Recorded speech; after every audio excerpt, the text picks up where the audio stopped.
यमलोक में महिष एक्सरसाइज कर रहा था, क्योंकि पिछले कुछ समय से उसे मोटे होने का ताना सुनने को मिल रहा था।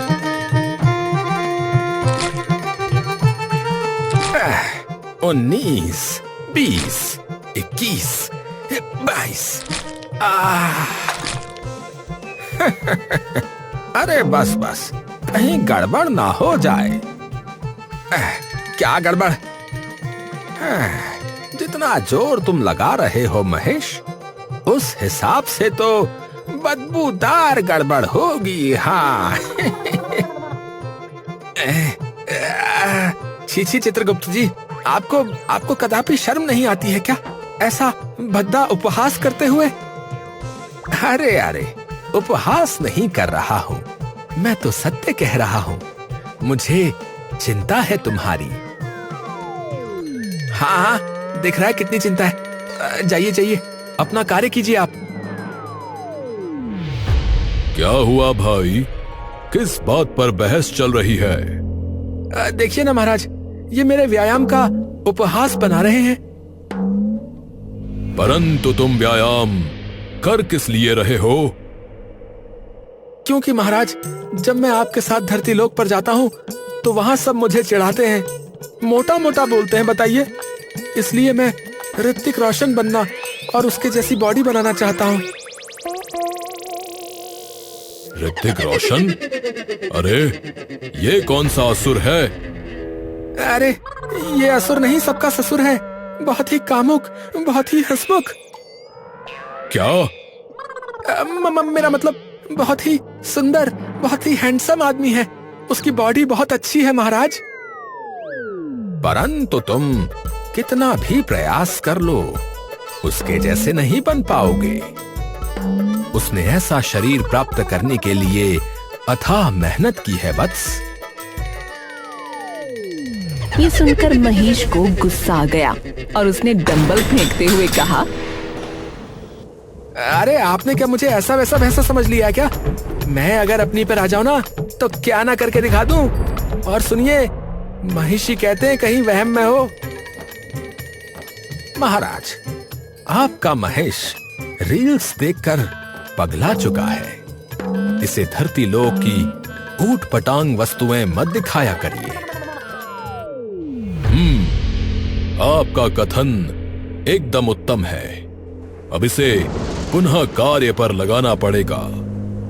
यमराज की बात सुनकर महिष का चेहरा ऐसे उतर गया जैसे किसी ने उसके सामने जलेबी रखकर छीन ली हो। वो बुदबुदाया, कार्य पर? कौन सा काम, कैसा कार्य? कूड़ा उठाने का कार्य। अरे गधे! महाराज, मैं गधा नहीं हूँ, भैंसा हूँ।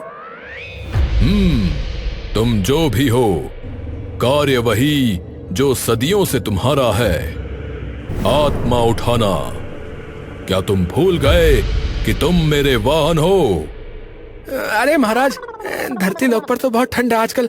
इतनी ठंड में आत्मा उठाने निकलना, ये तो अत्याचार है महाराज, ऐसा नहीं करो। अत्याचार? अरे मूर्ख, ये तुम्हारा कर्तव्य है। चलो तुरंत निकलो, सर्दियों में वर्कलोड ज्यादा होता है मूर्ख। नहीं नहीं, मैं अभी नहीं जाऊंगा। थोड़ा मौसम सुधर जाए, फिर उसके बाद देखेंगे। यमराज ने गुस्से में पैर पटकते हुए कहा, क्या कहा तूने? मौसम सुधर जाए? अरे धरती लोक की ठंड से डर गया तू? तू भैंसा है या कोई बिल्ला? महाराज, मेरा उपहास मत उड़ाइए। पिछली बार भी गया था, तब से मेरे खुरों में ठंडक जम गई है। अभी तो बैठते ही धुआं निकलता है। महाराज, लगता है अब इसे ऊनी मोजे दिलवाने पड़ेंगे। चलो महेश, अन्यथा तुम्हें दंड मिलेगा। इतना कहते ही महिष के कान खड़े हो गए। मजबूरन वो चल पड़ा।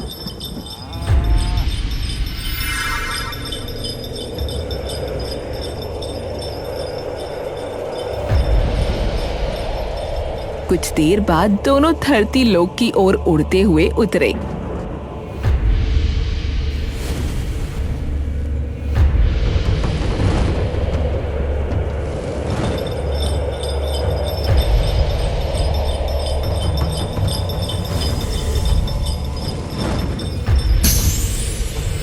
ठंडी हवा ने उन्हें ऐसा झटका दिया कि महेश के तुरंत नथुने सिकुड़ गए।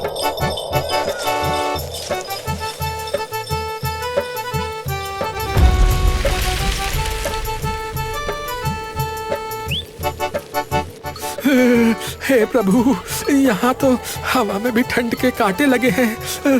मेरे तो कान बर्फ बन गए।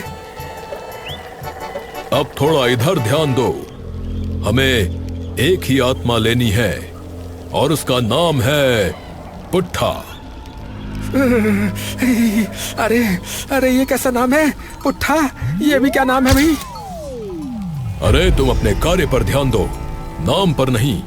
नाम तो पता नहीं कैसे कैसे होते हैं लोगों के। दोनों पुट्ठा के गांव पहुंचे।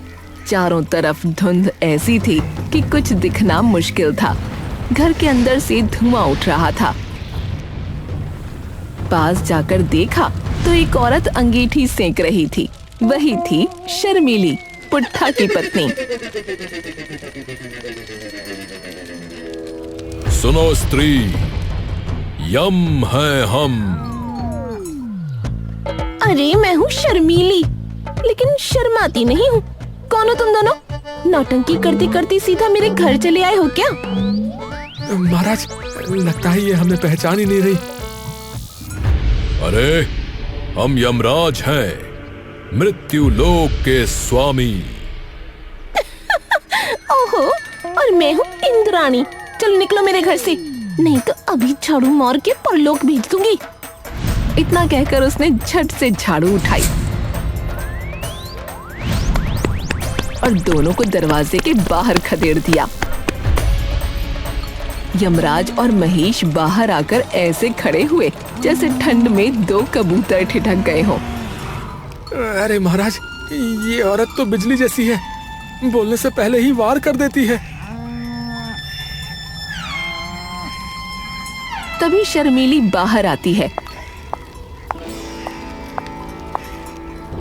और गरजते हुए कहती है, अरे ओ नकली बाबा, बिना बताए किसी के घर में घुसाना बदतमीजी की हद है। किससे मिलना था? तुम्हारे पति से। क्या बोला? तुम्हारा पति? ये कैसी बेहयाई की भाषा है? पहली बार किसी पराई औरत से बात कर रहे हो क्या? आपका पति, बोलो, समझे? महाराज, अब ये व्याकरण भी सिखा रही है। ये जैसा कह रही है वैसा ही कहो। जी जी जी, मैं आपके पति से मिलने आया हूँ। और तमीज से। देवी जी, अगर अवसर हो तो मैं आपके पति देव से भेंट कर सकता हूँ। नहीं, चलो फुटो यहाँ से। अरे, इतनी सभ्यता के बाद बात करने के बाद भी इतनी घनघोर बेइज्जती। इतनी ठंड में मुझे अंगीठी के पास से उठकर यहाँ आना पड़ा। जाओ, मैं कुछ नहीं बताती, चलो जाओ यहाँ से। शर्मीली ने जब झाड़ू उठाई ही थी कि यमराज ने भारी आवाज में कहा, अब बहुत हुआ। अगले ही पल आसमान में गड़गड़ाहट गूंजी।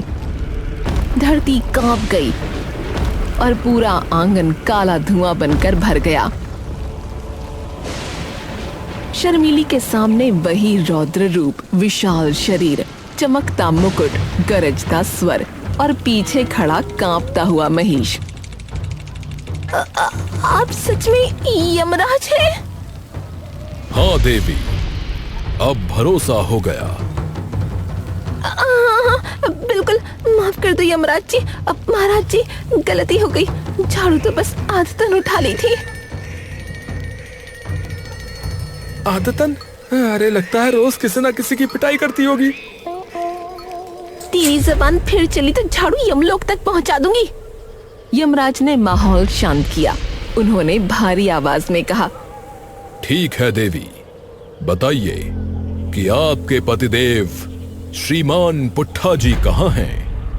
हम उसी की आत्मा लेने आए हैं। वो मंदिर गया था महाराज, पर अब तक लौटा नहीं। मंदिर में इतनी ठंड में?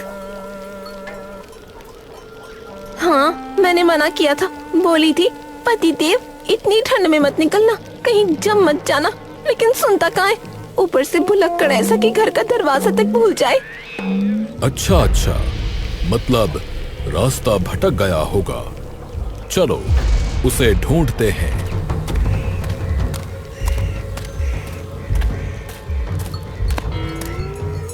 महाराज आप जाइए, मैं यही रहूंगा। अंदर थोड़ी गर्मी है, थोड़ा थोड़ा सेक लूं।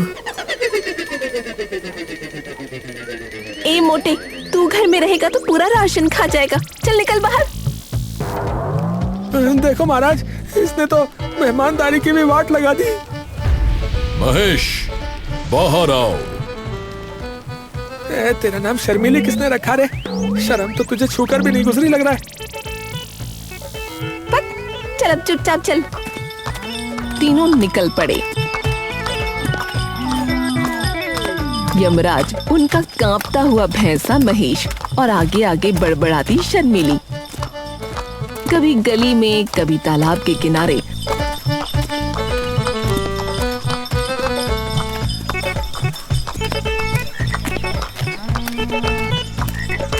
हर जगह खोजते रहे।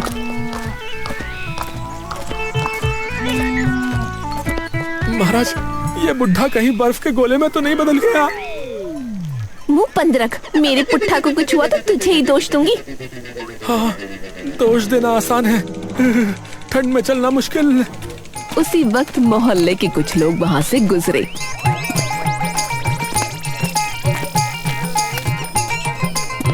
उन्होंने यमराज और महेश को देखा। एक के सिर पर मुकुट, दूसरे के सींग पर बर्फ और पीछे गर्म शॉल में लिपटी शर्मीली। अरे देखो भाई देखो, है? मैंने आज तक कभी नहीं देखा। ऐसा लग रहा है कोई नाटक वाटक पार्टी आई है। अरे भाई, ये कौन सा ड्रामा है? अरे भाई, लगता है यमराज की विंटर शूटिंग हो रही है। हाँ, ये कोई पिक्चर की शूटिंग चल रही है। हाँ, बता रहा हूँ, मैं बिल्कुल सही बोल रहा हूँ। हाँ, मैंने कल ही फोन में देखा था, एक न्यूज आई थी। हाँ। भीड़ हंसने लगी। महेश का चेहरा तमतमा गया। वो फुफकारा, ओए, किस पे हंस रहे हो? जानते नहीं मैं कौन हूँ? शांत रहो महेश। इन मनुष्यों का कार्य मात्र दूसरों का उपहास बनाना है। हमें आत्मा ढूंढनी है। चुपचाप चलो। हाँ, पर इनकी हंसी सुनकर मेरे कान जम रहे हैं। तभी अचानक भीड़ में एक आदमी आगे बढ़ा।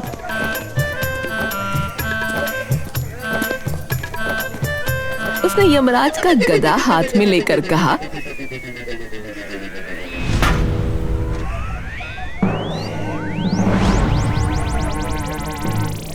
अरे वाह भाई वाह, प्रॉप्स भी बिल्कुल असली जैसे हैं। दुष्ट मनुष्य, ये प्रॉप्स नहीं, असली गदा है। अरे असली गदा? ये लग रहा है हम मेरे को गदा समझ रहे हैं, तभी बोल रहे हैं असली गदा। गधा समझ नहीं रहे, तुम असलियत में गधे हो। अगर ये गदा हमने चला दी तो तुम्हें स्वर्ग लोक नजर आ जाएगा। क्या कहा? चलो फिर हमें भी मारो मारो मारो। यम है हम। यम? अरे यम यम यम, ये अंग्रेजी वाला यम यम तो नहीं है? हे प्रभु, धरती के लोग अब डरते तक नहीं, बस ठाके लगाते रहते हैं। ये बिल्कुल मूर्ख है, जब देखो कहीं भी हंसते रहते हैं। अरे चलो यहाँ से, इन बेरोजगारों के पास और कोई काम थोड़े ही है। हाँ, और तेरा वो भुलक्कड़ पुट्ठा तो बड़ा कमाऊ पूत है। आज न जाने किसी और के घर जा घुसा हो। वो लोग उनकी बातें इग्नोर करते हुए आगे बढ़े।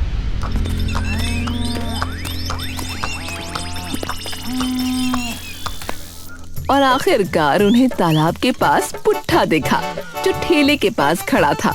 उसके सामने गर्मा गर्म पकौड़ों की महक हवा में घुल रही थी। अरे वाह, क्या खुशबू है। जरा दोना तो देना भाई। अबे तू पैसे देगा या मुफ्तखोरी करने आया है? पैसे? मेरे पास थे, या शायद घर पर है, या मंदिर में।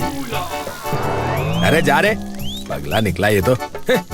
शर्मीली, यमराज और महेश दौड़कर वहां पहुंचे।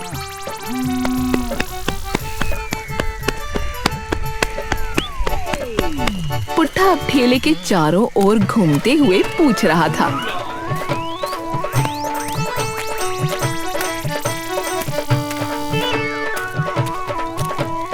भाई साहब, मैं कहाँ जा रहा था, जरा बता दो ना।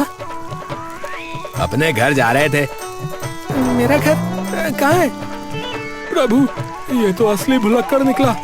इसे सचमुच इसका घर नहीं पता। पुट्ठा, चलो, अब वक्त आ गया है। ठहरो महाराज, पहले मैं जरा बात कर लूं भुलक्कड़ इससे। आप कौन बहन जी? बहन जी, मैं तुम्हारी पत्नी हूँ। तुम्हारी आधी उम्र मेरी डांट में निकली है। ओह, तो आप वही हैं जो हर सुबह मुझे गर्म पानी से डराती थी, वही है ना आप? बस अब मैं तेरा दिमाग गर्म कर देती हूँ।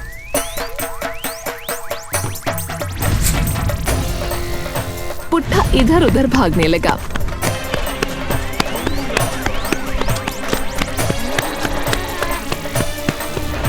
यमराज बीच में आ गए। देवी जी, कृपया हमें अपना कार्य करने दीजिए। पहले मैं इनकी याददाश्त वापस ला दूं, फिर ले जाना महाराज। हे प्रभु, कुछ करो। एक तो इतनी सर्दी से मेरे सींग कपकपा रहे हैं, ऊपर से शर्मीली की बेशर्मी। सच कहूं महेश, तो धरती की ठंड से नहीं, मुझे इस औरत के पागलपन से डर लग रहा है। जल्दी कुछ करिए, वरना मैं रोने लगूंगा। शर्मीली पुट्ठा के पीछे भाग रही थी।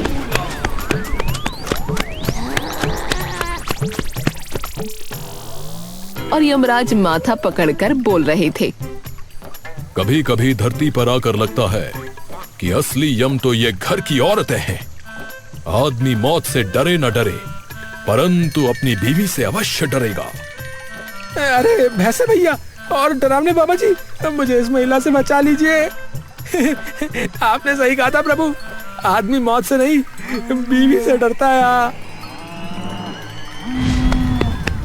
शर्मीली हाथ में झाड़ू लेकर पुट्ठा पर टूटी जा रही थी और बेचारा पुट्ठा अपनी धोती संभालते हुए भाग रहा था। आज तुझे ऐसा ठिकाने लगाऊंगी कि पिछले जन्म की भी याददाश्त लौट आएगी। अरे देखो ना, ये ड्रामा पार्टी वाले खड़े। अरे कुछ तो शर्म करो। शर्म मेरे नाम में ही है, पर तू जैसे भुलक्कड़ के साथ रह के उड़ गई है। देवी, कृपया शांति बनाए रखिए।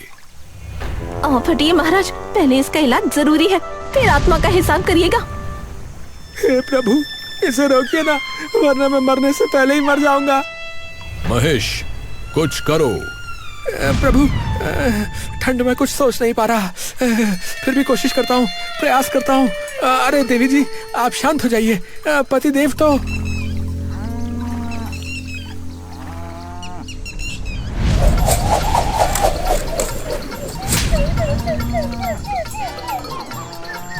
अरे प्रभु, मैं तो शांति से आया था, पर ये तो हिंसा की मूर्ति निकली। अरे अब बस भी करो देवी, इतनी सर्दी में हमारे शरीर जम गए हैं। महाराज, मुझे तो लगता है आत्मा तो इनकी लेनी थी, पर अब हमारी ही निकल ना जाए। सच कह रहा है तू। चल, अब वापस चलते हैं। ये दोनों तो अगले जन्म तक ऐसे ही लड़ेंगे। सोचा था 2 मिनट का कार्य होगा, परंतु यहाँ तो 2 घंटे हो गए। चलिए प्रभु, वरना मैं जम जाऊंगा। चलिए। दोनों पलटकर जाने ही वाले थे कि शर्मीली चिल्लाई, अरे ऐसे कैसे जा रहे हैं आप मेरे पुट्ठा को लिए बिना? देवी, इसका समय निकल गया और आप इसे पीटती ही रहीं। अब इसकी मृत्यु का समय आगे बढ़ाना पड़ेगा। अच्छा, मतलब अब ये थोड़े दिन और जिएगा? हाँ, अब जब तक अगला आदेश ना आ जाए, यह आपके साथ रहेगा। शर्मीली हंसी और बोली, सच कहूँ प्रभु, मैंने आपको आते हुए देख लिया था, इसलिए मैंने और पुट्ठा ने ये पूरा नाटक रचा ताकि आप इन्हें न ले जाएं। इन्हें भगा दिया और आपको डरा दिया। क्या मतलब ये सब मात्र अभिनय था? हाँ प्रभु, ठंड में मैं अपने आदमी को कैसे जाने देती। मैंने सोचा अगर यमराज डर जाए तो बच जाएगा।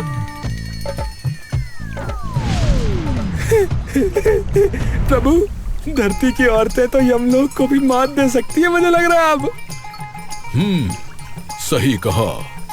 अब समझ आया, पुरुष शीघ्र क्यों मर जाते हैं। अरे नहीं महाराज, मरते नहीं, बस बीवियों से डर के जीते हैं। और कुछ तो मर के भी नहीं बचते। देवी, आपने तो यमराज को भी चक्कर में डाल दिया। अब मैं क्या करूं? चलो महेश, यहाँ से निकलते ही भूल जाओ कि हम कब आए थे। प्रभु, मैं तो पहले ही भूल गया था, अब आप ही याद रखिएगा। नहीं नहीं, मुझे भी याद रखना चाहिए। पर अरे, मुझे भी याद नहीं आ रहा कि किस बात की याद रखनी है। अरे हाँ, मुझे भी लगता है सर्दी लग रही है। दोनों जैसे तैसे ठंडी हवा में कांपते हुए यमलोक की ओर लौटने लगे।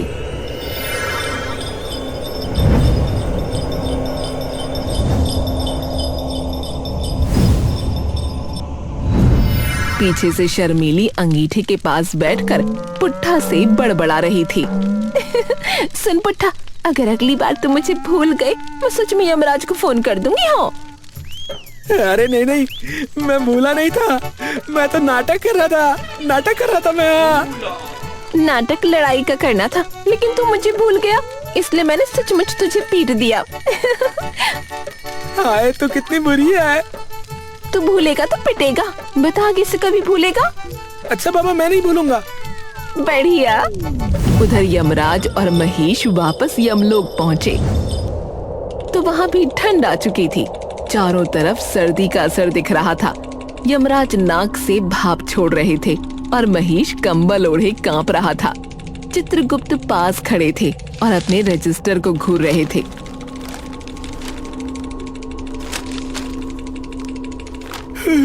हे प्रभु, प्रभु, यहाँ भी ठंड आ गई, पर धरती से तो कम ही है।